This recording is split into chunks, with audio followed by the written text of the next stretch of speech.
നമസ്കാരം. നമസ്കാരം. തെരഞ്ഞെടുപ്പ് വിജ്ഞാപനം പുറത്തു വന്നു. അതോടൊപ്പം തന്നെ പെരുമാറ്റച്ചട്ടവും നിലവിൽ വന്നു. അപ്പോൾ സ്വാഭാവികമായിട്ടും കേരളത്തിലും തമിഴ്നാടും അങ്ങനെ 3-4 സംസ്ഥാനങ്ങളിൽ ഒരുമിച്ച് ഇലക്ഷൻ നടക്കാൻ പോവുകയാണ്. നമുക്കിപ്പോൾ ഒന്ന് തമിഴ്നാട് രാഷ്ട്രീയവുമായി രണ്ട് വാക്കൊന്ന് സംസാരിക്കാം.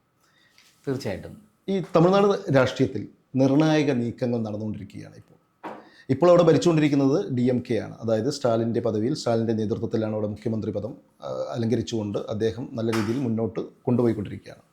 അതിനിടയിലാണ് ഒരുപാട് സെലിബ്രിറ്റീസ്, അവിടെ സെലിബ്രിറ്റീസാണ് ഏറ്റവും കൂടുതൽ വന്നുകൊണ്ടിരിക്കുന്ന രാഷ്ട്രീയത്തിലേക്ക്. അവിടെ സെലിബ്രിറ്റീസ് ഒരുപാട് പേര് വരികയും പിന്നീട് അതിൽ നിന്നും പലരും പിന്മാറുകയൊക്കെ ചെയ്യുകയുണ്ടായി. പക്ഷേ അവസാനമായി വന്നിരിക്കുന്നത് തമിഴ്നാട് സൂപ്പർ സ്റ്റാർ ആയിട്ടുള്ള വിജയാണ്. അതായത് ഇളയ ദളപതി അല്ലെങ്കിൽ ദളപതി എന്നറിയപ്പെടുന്ന വിജയാണ് ഇപ്പോൾ വന്നിരിക്കുന്നത്.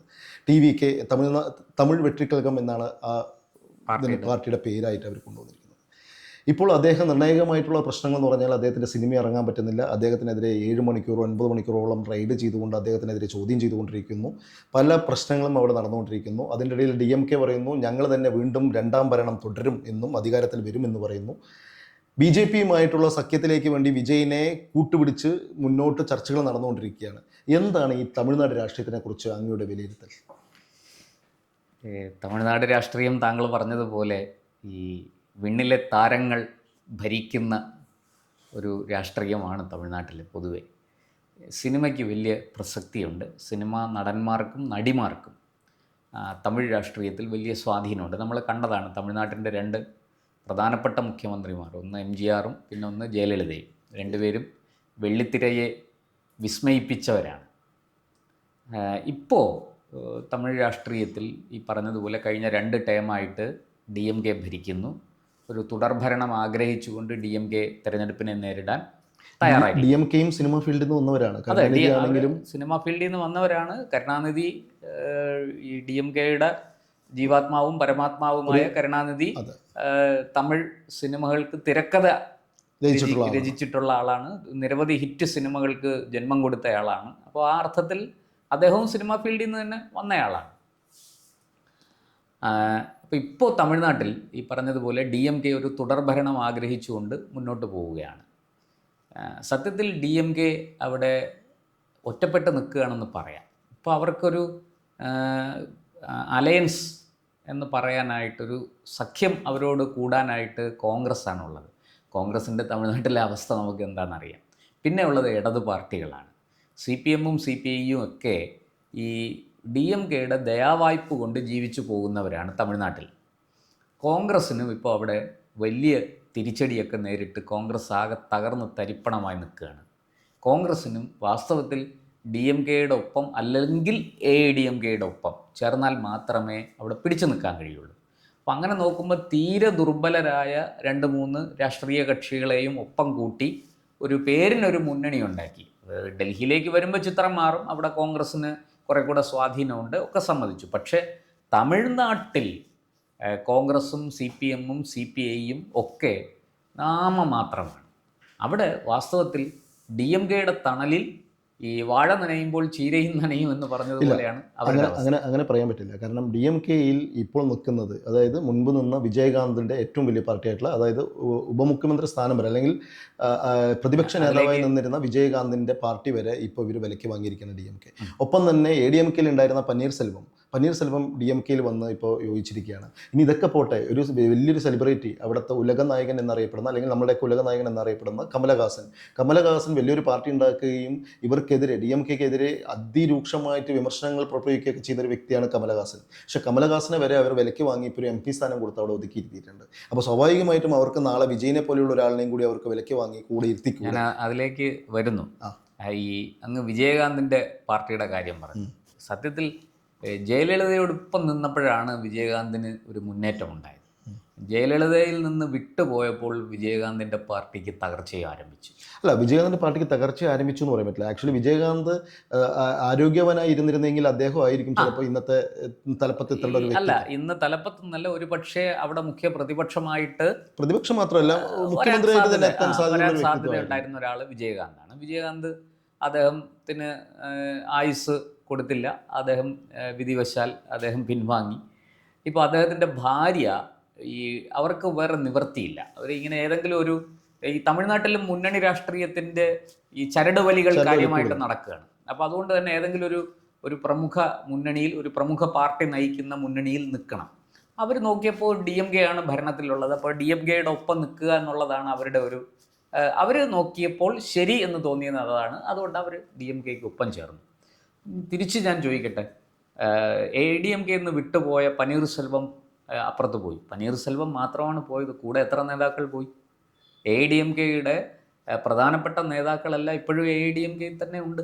അല്ല, ഇനി വരട്ടെ, പട്ടാളി മക്കൾ കക്ഷി ഇന്ന് എവിടെയാണ്? അവർ DMKയ്ക്ക് ഒപ്പം ഇല്ല. അവർ ഇന്ന് ADMK BJP നേതൃത്വത്തിലുള്ള NDA മുന്നണിയിലാണ്. അപ്പോൾ വാസ്തവം പറഞ്ഞാൽ DMK ദുർബലരായ ചില കക്ഷികളെ കൂട്ടുപിടിച്ച് അതിനകത്തൊരല്പം എന്തെങ്കിലും ഒരു പേരിന് ബലമുള്ളതെന്ന് പറയാൻ ഈ വിജയകാന്തിൻ്റെ പാർട്ടി മാത്രമാണ്. അത് തന്നെ നമുക്ക് തിരഞ്ഞെടുപ്പ് കഴിഞ്ഞാൽ മനസ്സിലാവും അവർക്ക് എത്ര ശക്തിയുണ്ട് ഇല്ല എന്നുള്ളത്. അങ്ങനെ ഒറ്റപ്പെട്ട് നിൽക്കുന്ന ഒരു കക്ഷി ആണ് ഇപ്പോൾ DMK. അപ്പുറത്തോ ഈ പറഞ്ഞതുപോലെ NDAയിൽ ADMK, BJP, പട്ടാളി മക്കൾ കക്ഷി ഇങ്ങനെയുള്ളവരെല്ലാം ചേർന്നു. പിന്നെ താങ്കൾ നേരത്തെ പറഞ്ഞ ഉലകനായകൻ കമൽഹാസൻ, വാസ്തവത്തിൽ അത് ഉലകനായകനല്ല, ഉലക്കനായകൻ എന്ന് പറയാനാണ് എനിക്ക് തോന്നുന്നത്. കമൽഹാസനൊക്കെ തമിഴ് രാഷ്ട്രീയത്തിൽ എന്തെങ്കിലും ചലനം ഉണ്ടാക്കാൻ പറ്റിയിട്ടുണ്ടോ? അദ്ദേഹം വന്നതും മത്സരിച്ചതും, അദ്ദേഹം ഈ ബേസിക്കലി ഈ DMKയോട് ചില എതിർപ്പൊക്കെ കാണിച്ചെങ്കിലും ആത്യന്തികമായിട്ട് അദ്ദേഹം ഈ പറയുന്നത് പോലെ ഒരു നിരീശ്വരവാദ പ്രസ്ഥാനത്തിൻ്റെ ഭാഗമായിട്ട് വളർന്നു വന്ന ആളാണ്. തമിഴ് സിനിമയിൽ അദ്ദേഹത്തിന് വലിയ സ്വാധീനം ഉണ്ടാക്കാൻ പറ്റി. അദ്ദേഹം നല്ല നടനാണ്. സിനിമാ വ്യവസായത്തെ മുന്നോട്ട് കൊണ്ടുപോകുന്നതിൽ വലിയ സംഭാവന ചെയ്ത ആളുമാണ്. പക്ഷേ രാഷ്ട്രീയത്തിൽ അദ്ദേഹത്തിന് ഒരു ചെറിയ ചലനം പോലും ഉണ്ടാക്കാൻ സാധിച്ചിട്ടില്ല. അദ്ദേഹം മത്സരിച്ച സ്ഥലത്ത് 8 നില പൊട്ടുകയായിരുന്നു. BJPയോടാണ് അദ്ദേഹം തോറ്റത്. ഇനി അദ്ദേഹം ഇപ്പോൾ DMKയുടെ കാരുണ്യത്തിൽ രാജ്യസഭ MP ആയി ഡൽഹിയിലേക്ക് പോയി. അവിടെ ചെന്നിട്ട് എന്താണ് അദ്ദേഹം പറയുകയും പ്രവർത്തിക്കുകയും ചെയ്തിരിക്കുന്നത്? ഒരു anti Indian, anti national, anti Hindu പൊളിറ്റിക്സിനാണ് അദ്ദേഹം പ്രാധാന്യം കൊടുക്കുന്നത്. നോക്കൂ, തമിഴ്നാട് രാഷ്ട്രീയം അടിമുടി മാറിയിരിക്കുന്നു. നേരത്തെ ഉണ്ടായിരുന്ന ആ ദ്രാവിഡ രാഷ്ട്രീയത്തിന് വലിയ പരിക്ക് സംഭവിച്ചിരിക്കുകയാണ് തമിഴ്നാട്ടിൽ. എന്തായാലും അത് അവിടെ ഇരിക്കട്ടെ, ദ്രാവിഡ മുന്നേറ്റ കഴകം അവിടെ ഇരിക്കട്ടെ. ഞാൻ അതിനു മുമ്പ് നമുക്ക് ചോദിക്കാൻ വന്ന കാര്യങ്ങൾ ഇതൊക്കെയായിരുന്നു. ആക്ച്വലി വിജയുടെ, ഇതാണ് ജനങ്ങൾക്കും ആഗ്രഹിക്കുന്ന ഒരു സാധനം, അതാണ് വിജയ് BJP സഖ്യം വരുമോ, അതായത് അവിടുത്തെ പാജക സഖ്യമായിട്ട് യോജിക്കുമോ ഇല്ലയോ എന്നാണ് നമുക്ക് ജനങ്ങൾക്ക് അറിയേണ്ടത്. എൻ്റെ വിലയിരുത്തൽ വിജയ് NDA മുന്നണിയിൽ വരും എന്നാണ്. അതിനുള്ള സാധ്യത വളരെ കൂടുതലാണ്. കാരണങ്ങൾ പലതുണ്ട്. ഒരു പ്രധാനപ്പെട്ട കാരണം, ഈ വിജയ് നമുക്കറിയാം, കരൂരിൽ നടന്ന ആ ദുരന്തം നമുക്കറിയാം. അവിടെ ഈ ആൾക്കൂട്ടം അനിയന്ത്രിതമായിട്ട് വരികയും ഉന്തും തള്ളും ഉണ്ടാകുകയും അവിടെ ഒരു പ്രശ്നമുണ്ടായി. കുറച്ച് പേര് മരിച്ചു, 10-40 പേര് അവിടെ സത്യം പറഞ്ഞാൽ കൊല്ലപ്പെട്ടു. ഈ കേസ് DMK സർക്കാർ വിജയിനെതിരെ ഒരു ആയുധമാക്കി. അങ്ങനെ അത് മുന്നോട്ട് കൊണ്ടുപോയി വിജയിനെ വിരട്ടി ഈ കേസ് കാണിച്ച് ഭീഷണിപ്പെടുത്തി ഭയപ്പെടുത്തി തങ്ങൾക്കൊപ്പം നിർത്താം എന്നാണ് DMK കരുതിയത്. കരൂർ ദുരന്തം. ഇത് മാത്രമല്ല, പലപ്പോഴും DMK നമുക്കറിയാം അവിടെ ഈ വർഷങ്ങളായിട്ട് ഭരണത്തിൽ മാറി മാറി വരികയും ഒക്കെ ചെയ്ത ഒരു കക്ഷിയാണ് ADMK. ആ ADMKയ്ക്ക് താഴെത്തട്ടിൽ പ്രവർത്തനങ്ങളുണ്ട്, അണികളുണ്ട്. അവരുടെ ആ ഒരു പാർട്ടി എന്നുള്ള നിലയ്ക്കുള്ള സ്ട്രക്ചറൊന്നും നശിച്ചു പോയിട്ടില്ല. ഒരു നേതാവ്, ജയലളിതയെ പോലൊരു നേതാവ് അവർക്കില്ല എന്നുള്ളതേ ഉള്ളൂ. പക്ഷേ താഴെത്തട്ടിൽ വരെ പ്രവർത്തനമുണ്ട്. അതുപോലെ തന്നെ BJP കേവലം 1.5% വോട്ടുണ്ടായിരുന്ന BJP ഇന്ന് 15% വോട്ടിലേക്ക് വളർന്നിരിക്കുകയാണ് ഒറ്റയ്ക്ക്. അപ്പോൾ BJP ADMK കൂടെ അവിടെ ഒരുമിച്ചാൽ തീർച്ചയായിട്ടും അതൊരു വലിയ വെല്ലുവിളിയാണ്. അങ്ങനെ ഒരു വെല്ലുവിളി അവിടെ നിൽക്കുമ്പോൾ പോലും DMK പറഞ്ഞത്, സ്റ്റാലിൻ പറഞ്ഞത്, മത്സരം വിജയും DMKയും തമ്മിലാണ്. എന്ന് വെച്ചാൽ ഈ ADMK BJP സഖ്യത്തെ ഞാൻ പുച്ഛിച്ചു തള്ളുകയാണ്. ഒരു തരത്തിലും ഞാൻ അതിനെ മാനിക്കുന്നില്ല, അവഗണിക്കുകയാണ്, അവരൊരു ശക്തിയേ അല്ല എന്നൊക്കെയാണ് സ്റ്റാലിൻ പറഞ്ഞു വയ്ക്കാൻ ശ്രമിച്ചത്. പക്ഷെ സത്യം തിരിച്ചാണ്. വിജയ് ശരിയാണ്, അദ്ദേഹം നടനാണ്, ഈ പറഞ്ഞ പോലെ ഇളയ ദളപതിയാണ്, ഒക്കെ സമ്മതിച്ചു. പക്ഷേ രാഷ്ട്രീയത്തിൽ മറ്റു ചില ഘടകങ്ങൾ കൂടുണ്ട്. ഈ പറയുന്നത് പോലെ താഴെത്തട്ടിൽ പ്രവർത്തനമുള്ള ഒരു കക്ഷി, ഒരു മുന്നണി, അതിലൊന്ന് കേന്ദ്രം ഭരിക്കുന്ന പാർട്ടിയാണ്. ഇങ്ങനെയൊക്കെ വരുമ്പോൾ അത് നിസ്സാരമായിട്ട് തള്ളിക്കളയാൻ കഴിയില്ല. അതൊന്ന്. 2, ഈ വിജയിൻ്റെ ഈ കേസ് ബലപ്പെടുത്താൻ ശ്രമിച്ചു DMK. അവസാനം ആ കേസ് എന്ത് പറ്റി, CBI അന്വേഷണത്തിന് കോടതി നിർദ്ദേശിച്ചു. അങ്ങനെ CBI അന്വേഷണം ആരംഭിച്ചു. സ്വാഭാവികമായിട്ടും CBI അന്വേഷണം വന്നപ്പോൾ വിജയിന് ഈ BJPയുമായിട്ട് ചില ധാരണകൾ ഉണ്ടാക്കേണ്ടി വന്നു എന്നുള്ളതാണ് എനിക്ക് തോന്നുന്നത്.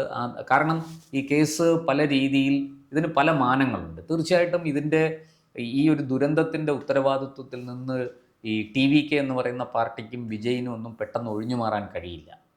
അവർക്ക് അത്ര എളുപ്പത്തിൽ ഊരിക്കൊണ്ടു പോകാൻ കഴിയുന്ന ഒരു കെണിയിലല്ല അവർ പെട്ടിരിക്കുന്നത്. അത് നല്ല രീതിയിൽ ആ കേസ് മുന്നോട്ട് പോവുകയും അതിൻ്റേതായ ചില ബുദ്ധിമുട്ടുകൾ വിജയ് നേരിടേണ്ടിയും വരും. അപ്പോൾ വിജയിനെ സംബന്ധിച്ച് ഒരു കരുത്തനായ ഒരു കക്ഷി കൂടെ വേണം.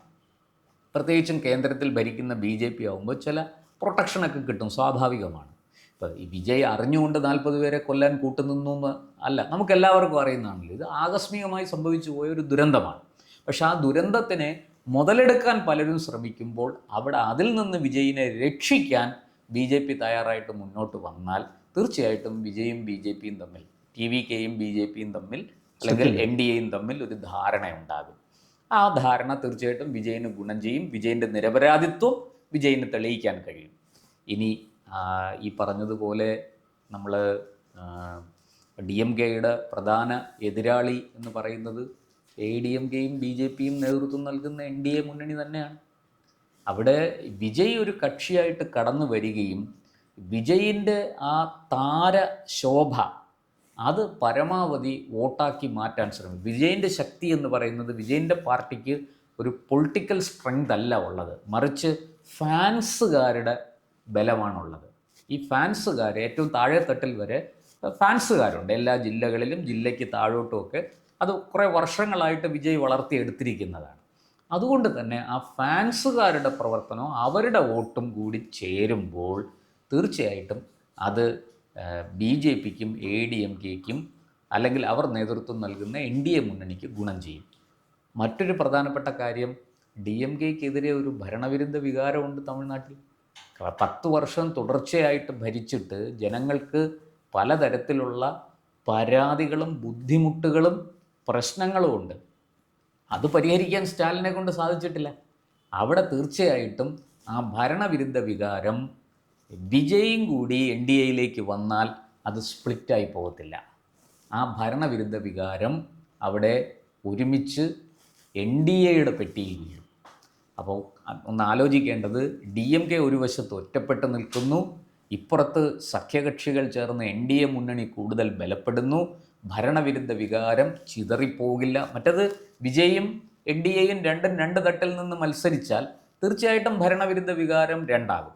അത് സ്റ്റാലിൻ മുൻകൂട്ടി കണ്ടുകൊണ്ടാണ് വിജയിനെ മത്സരം DMKയും TVKയും തമ്മിലാണ്, സ്റ്റാലിനും വിജയും തമ്മിലാണ് എന്ന് വരുത്തി തീർക്കാൻ ശ്രമിച്ചത്. ആ ശ്രമം ഇവിടെ പരാജയപ്പെടും എന്നാണ് ഞാൻ കരുതുന്നത്. തീർച്ചയായിട്ടും ഈ വിജയും അത് ആഗ്രഹിക്കുന്നുണ്ട്. കാരണം തന്നെ ദ്രോഹിക്കാൻ ശ്രമിച്ച ആളാണ് സ്റ്റാലിൻ, DMK സർക്കാർ. അതുകൊണ്ട് തനിക്കൊരു കരുത്തനായ സുഹൃത്തിനെ ഈ സമയത്ത് വേണം. അവിടെ അദ്ദേഹം BJPക്ക് കൈ കൊടുക്കുന്നു, BJPയുമായിട്ട് ചേരുന്നു, NDA മുന്നണിയിൽ ഭാഗമാകുന്നു. അദ്ദേഹം പ്രധാനമന്ത്രിയെയും BJPയും ഒക്കെ വിമർശിച്ചിട്ടുണ്ട്. ഒക്കെ രാഷ്ട്രീയത്തിൽ അതൊക്കെ സ്വാഭാവികമാണ്. രാഷ്ട്രീയത്തിൽ വരുന്നതിന് മുന്നോടിയായിട്ടും അതൊക്കെ ചെയ്തിരുന്നു. അതിനൊന്നും ഒരു പ്രസക്തി ഉണ്ടെന്ന് ഞാൻ കരുതുന്നില്ല. ഇവിടെ ഈ പറഞ്ഞതുപോലെ വളരെ കൃത്യമായിട്ട് ഈ ഭരണവിരുദ്ധ വികാരം ചിതറിപ്പോകാതെ അത് ഒരുമിച്ച് വാരിയെടുക്കാൻ NDAയ്ക്ക് സാധിച്ചാൽ, വിജയിൻ്റെ വരവോടുകൂടി NDAയ്ക്ക് സാധിച്ചാൽ കനത്ത പരാജയമായിരിക്കും സ്റ്റാലിനെ കാത്തിരിക്കുന്നത്. കാരണം നല്ല രാഷ്ട്രീയ കക്ഷികൾ, പട്ടാളി മക്കൾ കക്ഷി പോലെയുള്ള രാഷ്ട്രീയക്കാരെല്ലാവരും ഈ NDA മുന്നണിയിൽ ഒത്തുചേരുമ്പോൾ അത് ഉയർത്തുന്ന വെല്ലുവിളി നേരിടാൻ സ്റ്റാലിന് എളുപ്പത്തിൽ കഴിയില്ല. അതിന് കമലഹാസൻ്റെയോ കോൺഗ്രസിൻ്റെയോ ഒന്നും കൂട്ട് പോരാതെ വരും എന്നുള്ളതാണ് സത്യം. എന്തായാലും ഇത് പറഞ്ഞുകൊണ്ട് നമുക്ക് നിർത്താം. ഒരു ചോദ്യം കൂടി ചോദിച്ചേക്കാം. അതായത് അങ്ങ് പറയുന്നത് വിജയിനെ BJP ഭീഷണിപ്പെടുത്തിയിട്ടാണ് കൊണ്ടുവരുന്നതെന്നാണ് അങ്ങ് പറയുന്നത്. അല്ല, അങ്ങനെ ഞാൻ പറഞ്ഞു. അല്ല, ഞാൻ മുഴുവിച്ചില്ല. അങ്ങനെയാണെങ്കിൽ ഇപ്പോൾ ഭീഷണിപ്പെടുത്തിയിട്ടാണ് വിജയിനെ ഇതിലേക്ക് ഇളയ ദളപതിനെ അല്ലെങ്കിൽ ദളപതിനെ കൊണ്ടുവരുന്നുണ്ടെങ്കിൽ BJP കാരണം വിജയ്ക്ക് ഈ സഖ്യം ചേരണമെന്നുണ്ടെങ്കിൽ അല്ലെങ്കിൽ പാജാക്കിയിൽ അദ്ദേഹത്തിന് എന്ന് വേണമെങ്കിലും ചേരാമായിരുന്നു. കാരണം അദ്ദേഹത്തിന് മുമ്പ് തന്നെ, അതായത് അദ്ദേഹത്തിൻ്റെ ഈ ദുരന്തം, കരൂർ ദുരന്തം ഉണ്ടാകുന്നതിന് മുമ്പ് തന്നെ അദ്ദേഹത്തിനെതിരെ വീട്ടിൽ റെയ്ഡും അതിനുപരി അദ്ദേഹത്തിൻ്റെ സിനിമ ഇറക്കാതെയാകുള്ള ഒരുപാട് പ്രശ്നങ്ങൾ അവിടെ നടന്നുകൊണ്ടിരിക്കുന്നുണ്ട്. അതിൻ്റെ ഇടയിൽ അദ്ദേഹം തീരുമാനിച്ച ഒരു കാര്യം എന്ന് പറയുന്നത്, ഞാൻ തനിച്ച് തന്നെ നിൽക്കുന്നു, എൻ്റെ കക്ഷി TVK എന്ന് പറഞ്ഞ തമിഴ് വെற்றிക്കഴകം എന്ന് പറയുന്ന പാർട്ടി തനിച്ചായിരിക്കും വരുന്നത്, ഒരു കക്ഷിയായിട്ട് സഖ്യം വരില്ല എന്നാണ് അദ്ദേഹം പറഞ്ഞത്. പല പ്രശ്നങ്ങൾ ഉണ്ടായപ്പോഴും BJP പല രീതിയിൽ അനുകരിക്കാൻ നോക്കിയ സമയത്തും അദ്ദേഹം വരില്ല എന്നാണ് പറഞ്ഞത്. പക്ഷേ സ്വാഭാവികമായിട്ടും ഒറ്റ കാര്യം കൂടി പറഞ്ഞുകൊണ്ട് നിർത്താം. സ്വാഭാവികമായിട്ടും ഇതിൽ ഇടപെട്ട ഒരു വ്യക്തിത്വം എന്ന് എനിക്ക് അറിയപ്പെടുന്നത് ആന്ധ്രാപ്രദേശിലെ പവൻ കല്യാൺ എന്ന് പറയപ്പെടുന്ന ഇപ്പോഴത്തെ ഉപമുഖ്യമന്ത്രി പറഞ്ഞൊരു കാര്യം ഇങ്ങനെയാണ്. വിജയിനെ പേഴ്സണലായി കണ്ടുകൊണ്ട് അദ്ദേഹം ഇപ്പോൾ BJPയിൽ അനുയായിച്ച് നിൽക്കുന്ന ഒരു വ്യക്തിത്വമാണ്. അപ്പോൾ അദ്ദേഹം പേഴ്സണലായിട്ട് വിജയിനെ കണ്ട് പറഞ്ഞൊരു കാര്യം ഞാൻ അറിഞ്ഞ വിവരം എങ്ങനെയായിരുന്നു, അത് വാർത്തകളിലൂടെ ഞാൻ അറിഞ്ഞൊരു കാര്യമാണ്. അതായത് അദ്ദേഹത്തിൻ്റെ ജ്യേഷ്ഠൻ ചിരഞ്ജീവി ഒരു കാലത്ത് ആന്ധ്രാപ്രദേശിൽ വലിയൊരു ജനക്കൂട്ടത്തോടുകൂടി നിൽക്കുകയും പക്ഷേ ഒരു സീറ്റ് പോലും കിട്ടാതെ തോൽക്കുകയും ചെയ്തൊരു സംഭവമാണ്. അത് ഫാൻസിന് വരുന്ന ഇതാണെന്നാണ് ഞാൻ അറിഞ്ഞ വിവരം. സ്വാഭാവികമായിട്ടും എനിക്ക് ഒരു കാര്യം കൂടി പറയാനുള്ള ഉത്തരവേ ഉള്ളൂ. BJPയെ പേടിച്ചുകൊണ്ടോ അല്ലെങ്കിൽ അദ്ദേഹം ഭീഷണിപ്പെടുത്തിക്കൊണ്ടോ BJPയിൽ ചേരാൻ താല്പര്യപ്പെടുന്നില്ല. ചിലപ്പോൾ ഈ പവൻ കല്യാൺ പറഞ്ഞതിൻ്റെ അടിസ്ഥാനത്തിലായിരിക്കും ഇത് BJPയിൽ ചേരാൻ പോകുന്നതെന്നാണ് എൻ്റെ ഒരു വിലയിരുത്തൽ. ഈ പവൻ കല്യാണും വിജയും തമ്മിൽ ചർച്ച നടത്തി എന്നൊക്കെ ഉള്ളത് വാർത്തകളിൽ വന്ന വിഷയമാണ്. ഞാൻ അതിനെക്കുറിച്ച് തീർച്ചയായിട്ടും NDA സഖ്യത്തിലേക്ക് ഒരു കക്ഷിയെ കൊണ്ടുവരാൻ NDA സഖ്യത്തിലുള്ള പാർട്ടികളെല്ലാം ശ്രമിക്കും. അങ്ങനൊരു ശ്രമമാണ് പവൻ കല്യാണിൻ്റെ നേതൃത്വത്തിൽ നടക്കുന്നത്. അതവിടെ നിൽക്കട്ടെ. വിജയിനെ ഭീഷണിപ്പെടുത്തി BJP കൊണ്ടുവരുന്നു എന്ന് ഞാൻ പറഞ്ഞിട്ടില്ല. ഇവിടെ വിജയിനെ ഈ കേസിൽ പെടുത്താൻ DMK നന്നായിട്ട് പരിശ്രമിച്ചിരുന്നു. വിജയിനെതിരെ നടപടി, എന്താ പറയുക, വിജയിനെ അറസ്റ്റ് ചെയ്യുക, കേസിൽ പ്രതിയാക്കുക, അങ്ങനെയൊക്കെയുള്ള കാര്യങ്ങളെക്കുറിച്ച് കൃത്യമായ ഒരു ഒരു ഒരു ഒരു എന്താ പറയുക, ഒരു ഗൂഢാലോചന പോലും നടന്നിട്ടുണ്ടോ എന്ന് സംശയമുണ്ട്. ആ രീതിയിൽ അത് മുന്നോട്ട് പോയി. അങ്ങനെ മുന്നോട്ട് പോയിടത്തുനിന്ന് ആ കേസ് കോടതി CBIക്ക് കൈമാറിയപ്പോൾ തീർച്ചയായിട്ടും ഈ പോലീസ് കണ്ടെത്തിയിരിക്കുന്ന അല്ലെങ്കിൽ പോലീസ് സൃഷ്ടിച്ചിരിക്കുന്ന DMKയുടെ നേതൃത്വത്തിൽ ഒരു ആസൂത്രണം നടന്നിട്ടുണ്ടല്ലോ വിജയിനെ കുരുക്കാൻ വേണ്ടി. അത് തീർച്ചയായിട്ടും CBIയുടെ കയ്യിലേക്കും വരും. CBIക്കും അവിടെ ഈ പറഞ്ഞതുപോലെ ഈ പോലീസ് ഉണ്ടാക്കി കൊടുത്തിരിക്കുന്ന തെളിവുകളും കാര്യങ്ങളും ഒക്കെയാണ് CBIയുടെ കയ്യിൽ വരുന്നത്. അപ്പോൾ അവിടെ കൃത്യമായിട്ട് CBI വിജയിനെ ഏത് രീതിയിൽ കൈകാര്യം ചെയ്യുമെന്ന് നമുക്കറിയില്ല. വിജയിനെ സംബന്ധിച്ച് ഇപ്പുറത്ത് ഒരു ശത്രു സൃഷ്ടിക്കപ്പെട്ട് കഴിഞ്ഞു. അത് DMKയും സ്റ്റാലിനുമാണ്. അപ്പോൾ തീർച്ചയായിട്ടും അപ്പുറത്ത് വിജയിന് ഒരു സുഹൃത്ത് വേണം, ഒരു മിത്രം വേണം. ആ മിത്രം തീർച്ചയായിട്ടും ഇന്നിപ്പോൾ BJP അല്ലാതെ വേറെ ആരാണ് വിജയിനെ പോലൊരാളിന് ഒരു സൗഹൃദത്തിൻ്റെ കരം നീട്ടാൻ കഴിയുന്ന ശക്തിമാനായ ഒരാൾ ആരാണ്? വേറെ ആരുമില്ല, BJP മാത്രമേ ഉള്ളൂ. അവിടെ ഒരു പക്ഷേ ഇനി ഞാൻ തിരിച്ചു പറയാം, പവൻ കല്യാൺ വന്ന് വിജയിൻ്റെ അടുത്ത് ചർച്ച നടത്തിയതാണോ അതോ വിജയ് പവൻ കല്യാണിനെ വിളിച്ചു വരുത്തി ചർച്ച നടത്തിയതാണോ?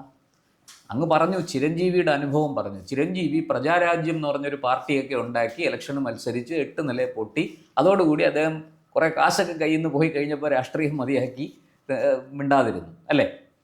അദ്ദേഹം മുന്നണിയായിട്ടൊക്കെ മത്സരിച്ചു, കോൺഗ്രസ്സുമായിട്ടും ഒക്കെ സഖ്യത്തിൽ വന്നു. പക്ഷെ അദ്ദേഹത്തിന് മനസ്സിലായി ഇത് നമുക്ക് പറ്റിയ പണിയല്ല. എന്നിട്ട് അദ്ദേഹം ഉണ്ടായിരുന്നു. ഇപ്പോൾ വിജയും ഇപ്പം ചിന്തിക്കുന്നതാണ്, നാളെ ഒരു തിരിച്ചടി കിട്ടിയാൽ, അതായത് ഞാൻ ഒറ്റയ്ക്ക് മത്സരിച്ച് ഒരു തിരിച്ചടി കിട്ടിയാൽ അത് ഒരു രാഷ്ട്രീയ പാർട്ടിക്ക് അതിജീവിക്കുന്നത് പോലെ കേവലം ഒരു നടൻ എന്നുള്ള ലേബലിൽ നിൽക്കുന്ന, ഈ ഫാൻസുകാരുടെ മാത്രം ബലത്തിൽ നിൽക്കുന്ന ഒരു വ്യക്തിക്ക് അതിനെ അതിജീവിക്കാൻ കഴിയുമോ? വിജയിന് ബുദ്ധിയുള്ള ആളാണ്, അദ്ദേഹം ആലോചിക്കും. അദ്ദേഹത്തിന് നല്ല ഉപദേശങ്ങൾ കൃത്യമായിട്ട് കിട്ടുന്നുണ്ട്, ഇല്ലെങ്കിൽ അദ്ദേഹം ഇത്രയും മുന്നേറില്ലായിരുന്നു. അവിടെ വളരെ കൃത്യമായിട്ട് വിജയിന് മനസ്സിലായി തമിഴ്നാട്ടിലും ഒരു മുന്നണിയായിട്ട് മത്സരിക്കുന്നതാണ് നല്ലത്.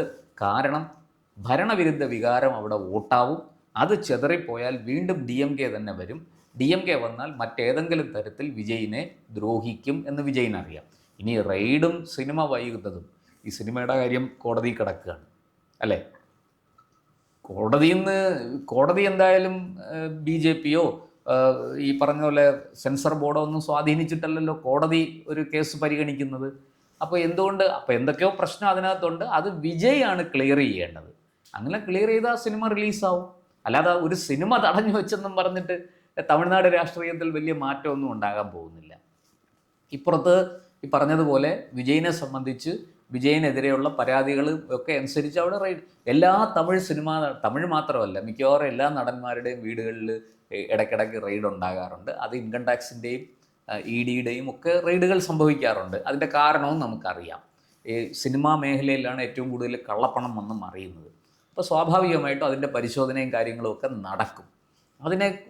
അതൊന്നുമല്ല ഇവിടുത്തെ വിഷയം. ഇവിടുത്തെ വിഷയം ഡി എം കെക്ക് നേരെയുള്ള ഭരണവിരുദ്ധ വികാരം ചെതറിപ്പോകുമോ, അതോ അത് ഒരുമിച്ച് ഒരു മുന്നണിക്ക് ഗുണം ചെയ്യുമോ? അങ്ങനെയെങ്കിൽ ഞാൻ എന്തിന് ഒരു മുന്നണിയുടെ ഭാഗമാകാതെ മാറി നിൽക്കണം? ഇതിനെ അതായത് ഈ ഭരണവിരുദ്ധ വികാരത്തെ സ്കാറ്റർ ചെയ്യിച്ച്, അതിനെ ചിതറിച്ച് ഞാൻ എന്തിന് DMKയുടെ വിജയത്തിന് കളമൊരുക്കണം? ഇതാണ് വിജയ് ചിന്തിക്കുന്നത്. എന്തായാലും അധികം സമയമില്ല, മണിക്കൂറുകൾ മാത്രമേ ഉള്ളൂ. അപ്പോൾ വിജയ് ഭാജക അല്ലെങ്കിൽ NDA അല്ലെങ്കിൽ BJP സഖ്യമായിട്ട് ചേരുമോ ഇല്ലേ എന്നുള്ളത് മണിക്കൂറുകൾ കൊണ്ട് നമുക്ക് അറിയാൻ പറ്റും. തീർച്ചയായിട്ടും എനിക്ക് തോന്നുന്നു ഇന്ന് തന്നെ പ്രഖ്യാപിക്കാൻ പറ്റുന്നതാണ്. ഏപ്രിൽ 23 തമിഴ്നാട് തെരഞ്ഞെടുപ്പ് അല്ലെങ്കിൽ വോട്ട് എടുക്കാൻ പോവുകയാണ്. അപ്പോൾ സ്വാഭാവികമായിട്ടും നമുക്ക് മണിക്കൂറുകൾ, നമ്മൾ ദിവസങ്ങൾ എന്ന് പറയേണ്ട ആവശ്യമില്ല, മണിക്കൂറുകൾ കൊണ്ട് തന്നെ നമുക്ക് ഇതിൻ്റെ റിസൾട്ട് എന്താണെന്നുള്ളത് വിജയുടെ അറിയാൻ പറ്റും. എന്തായാലും നന്ദി, നമസ്കാരം. കൂടുതൽ വാർത്തകളും വിശേഷങ്ങളും നേരിട്ട് ലഭിക്കാൻ ജനങ്ങളിൽ നിന്ന് ജനങ്ങളിലേക്ക് ജനഭൂമി ന്യൂസ് സബ്സ്ക്രൈബ് ചെയ്യൂ. ബെൽ ബട്ടൺ അമർത്താനും മറക്കരുത്.